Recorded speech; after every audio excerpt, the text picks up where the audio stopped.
E olha, gente, seguindo aqui com o nosso programa, deixa eu contar uma coisa pra vocês. A Justiça deu 15 dias para que o escritor Olavo de Carvalho, ele que é Best Friend Forever de Adrilles Jorge, pague a Caetano Veloso, outro Best Friend Forever de Joel Pinheiro da Fonseca, a bagatela de 2,9 milhões de reais. Vini, como é que se chegou a essa grana toda, hein? Pois é, Paulo Matias, muita grana, né? Quase 3 milhões de reais aí que a Justiça do Rio de Janeiro, a 50ª Vara Civil do Rio de Janeiro, intimou o escritor Olavo de Carvalho a pagar a Caetano Veloso. O que acontece? Em 2017, o Caetano processou o Olavo de Carvalho após o escritor fazer algumas postagens associando Caetano Veloso à pedofilia, relembrando o relacionamento que ele teve aos 40 anos, quando o Caetano tinha 40 anos, com a produtora Paula Lavigne, que na época tinha apenas 13 anos de idade. Então o Caetano processou o Olavo à época, isso foi em 2017, venceu a ação, teve uma liminar pedindo que o Olavo de Carvalho apagasse esses posts, Paulo Matias, sob uma multa diária de 10 mil reais. O que aconteceu? O Olavo de Carvalho não apagou esses posts. Então esse valor, que era apenas de 10 mil reais, ou ele não precisaria ter pagado nada, era só ter apagado os posts na época, acabou virando agora 2,9 milhões de reais. É isso que a Justiça do Rio de Janeiro intima o escritor Olavo de Carvalho a pagar a Caetano Veloso. E tem um outro processo também de 40 mil reais por danos morais, que esse também virou 60 e poucos mil reais, e o Olavo de Carvalho está pagando o Caetano Veloso desse valor dos danos morais, mas também já entrou com recurso. Era uma multa diária, Paulo, né? Se ele não apagasse os posts, a cada dia ele ia ter que pagar 10 mil reais. Nossa. Hoje esse valor somado está em 2,9 milhões de reais. Minha gente, vamos ouvir então. Ó, tem um pra defender o Olavo, o outro pra defender o Caetano. Você já tá. Então vamos ouvir quem vai defender o Olavo. Vai lá, Adrilles, em seguida o do Caetano. Olha, nos anos 80, um homem de 40 anos teve relações sexuais com uma menina de 13. Hoje, isso é tipificado como crime de estupro de vulnerável. Uma menina de 13 anos, ainda que consensualmente queira fazer sexo com um homem adulto, o rapaz vai ser acusado de estupro de vulnerável. Nos anos 80 não tinha essa tipificação, mas já era um crime de abuso sexual, alguma coisa desse sentido, e esse crime vigorava desde os anos 40. Um homem de 40 anos que tem uma relação com uma menina de 13 pode ser considerado pedófilo? Fica a pergunta.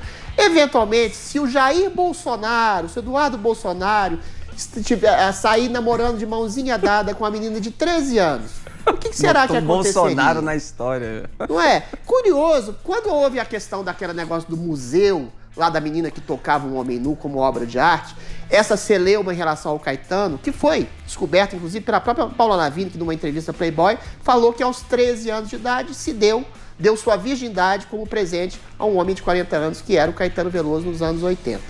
Quando ele foi no programa do Serginho Groisman, eu me lembro muito bem, estava acendendo a polêmica, ninguém fez sequer menção ao assunto.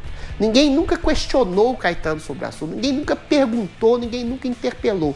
Ou seja, é isso que eu estou falando, desse invólucro sacrossanto de algumas pessoas idolatradas e absolutamente invioláveis pela mídia brasileira, quer seja jogador de futebol, o cantor, e o Caetano é uma dessas pessoas. Não acho que o Caetano seja um pedófilo em série, sinceramente não.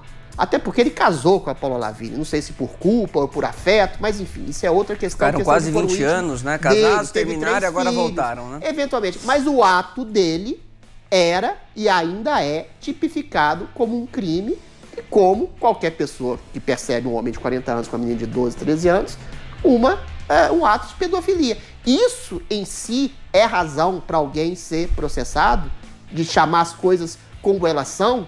Ou seja, a gente acabou de comentar aqui um traficante do PCC que por um garantismo foi solto.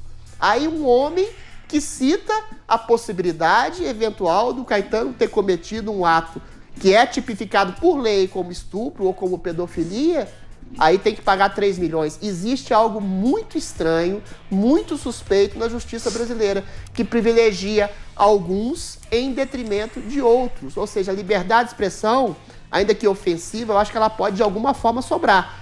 Principalmente quando ela sobra no princípio de uma verdade inconveniente a algumas pessoas muito poderosas, e essas pessoas muito poderosas têm muito dinheiro e muito poder para garantir sua impunidade, como o Caetano Veloso e o rapazinho lá do rap.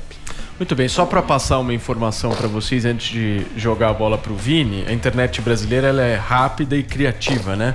Está no ar a hashtag bombando aí, hashtag Narcoaurélio.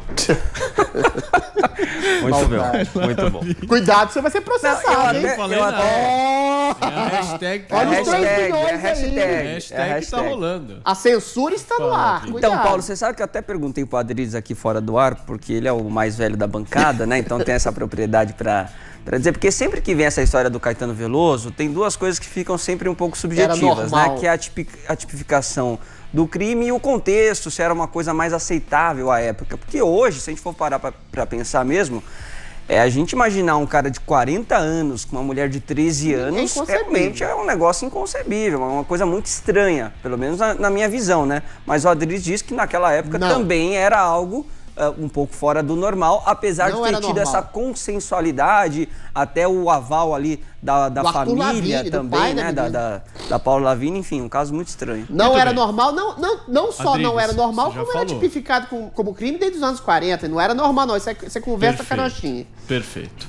Joel Pinheiro da Fonseca, agora você. Vamos lá. Eu não vou entrar nem no mérito de uma avaliação moral e acho justo questionar moralmente, por exemplo, a relação romântica ou até sexual de um adulto com uma jovem adolescente de 13 anos. Não duvido também que, se houve conjunção carnal de fato, que isso já era um possível crime na época em que foi cometido. Agora eu só vou para a definição do que é pedofilia. Pedofilia é atração sexual por crianças pré-púberes. As pessoas no Brasil confundem muito, elas acham que às vezes até você ter qualquer relação com um menor de idade já seria pedofilia. Isso não é verdade. Pedofilia é por criança, é quem está antes da puberdade, quem não tem os caracteres secundários que determinam e tipificam aí os dois sexos. Nesse caso do Caetano não teve absolutamente nada, portanto, de pedofilia. Já era uma jovem pós-puberdade com caracteres secundários sexuais aí já desenvolvidos. Portanto, não se tratou de pedofilia e, portanto, quem acusa o Caetano Veloso disso está, de fato, caluniando e manchando a reputação dele com uma mentira. É o que aconteceu aí no caso de diversas pessoas, entre elas Olavo de Carvalho, que só chegou neste valor astronômico também porque se recusou a tirar as suas afirmações falsas, que influenciaram milhões de pessoas do ar. Bom, meu amigo, se você não obedece, depois de mentir, ainda não obedece nem o que a justiça determina, não venha chorar pro Bolsonaro depois pedindo dinheiro, né? Não, peraí, muito bem, Joel. vamos girar o assunto? Não, só uma questão. Uma menor de 14 anos, ainda que não seja uma criança especificamente, aí é uma questiúncula de nome. Ela é incapaz de perceber com quem ela pode ou quer transar. Isso é a justiça, é a lei que diz assim. Isso, inclusive, era lei nos anos 80. É o que você falou. É um crime, não é uma questão moral. Não é nenhuma questão moral. É uma questão criminal. De vulnerável. Gente, a gente acabou de ter um ex-BBB que foi condenado exatamente porque teve relações consensuais com uma menina de 13 anos. Então, é um crime, não é uma questão moral e subjetiva. Existe um crime aí que foi eventualmente cometido pelo Caetano, como não teve processo, não teve acusação e as partes todas se entenderam, não houve a tipificação de crime, mas o crime está aí. Você não apontar a possibilidade de um crime e ser condenado por isso, Adriles, eu acho muito complicado. Eu levantei justamente a possibilidade Eu levantei justamente a possibilidade de que talvez tenha ocorrido um crime. É o que você mesmo mencionou, né? O estupro de vulnerável. Uma coisa é falar disso. Pedofilia é outra coisa. Perfeito.